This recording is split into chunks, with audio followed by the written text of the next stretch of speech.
मंदसौर जिले के मलारगढ़ क्षेत्र की कृषि उपज मंडी में इन दिनों गेहूं के दामों को लेकर किसानों में नाराजगी देखने को मिल रही है। शनिवार को मलारगढ़ ब्लॉक कांग्रेस के पूर्व अध्यक्ष अनिल शर्मा, नगर कांग्रेस अध्यक्ष राम प्रसाद फरकिया और मंडलम अध्यक्ष दिनेश गुप्ता काचरिया सहित अन्य कांग्रेस नेता कृषि उपज मंडी पहुंचे और किसानों से चर्चा कर उनकी समस्याएं सुनी। मंडी में मौजूद किसानों गणपत गायरी, भोपाल सिंह सिसोदिया, रणवीर सिंह तंवर, जसवंत पाटीदार और भेरू पप्पू गुजर सहित अन्य किसानों ने बताया कि वर्तमान में गेहूं का भाव 2000 से 2200 रुपए प्रति क्विंटल तक ही मिल रहा है, जो कि उत्पादन लागत से भी कम है। किसानों का कहना है कि मजदूरी, खाद, बीज और अन्य खर्चों में लगातार बढ़ोतरी हुई है। ऐसे में कम दाम मिलने से किसानों की आर्थिक स्थिति बिगड़ रही है।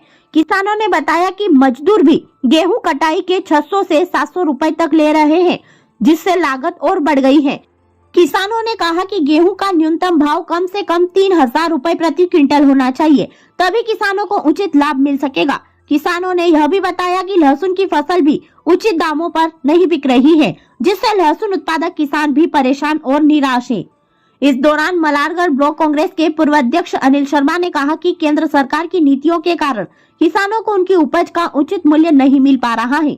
प्रदेश कांग्रेस अध्यक्ष जीतू पटवारी ने भी मांग की है कि सरकार किसानों से 2700 रुपए प्रति क्विंटल के भाव से गेहूं की खरीदी करे। किसानों के हित में कांग्रेस जल्द ही प्रदेश भर की कृषि उपज मंडियों में एक दिन का विरोध प्रदर्शन करेगी।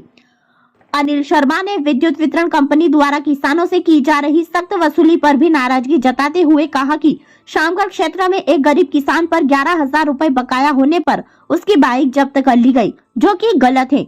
फसल अभी खेतों से निकल रही है और किसान पहले से ही कर्ज में डूबा हुआ है।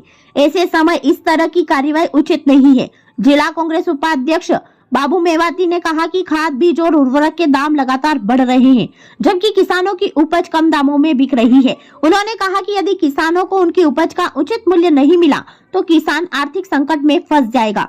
उन्होंने सरकार से किसानों की समस्याओं का जल्द समाधान करने की मांग की है। खबरों की अधिक जानकारी के लिए देखते रहिए हमारे साथ MP7 न्यूज।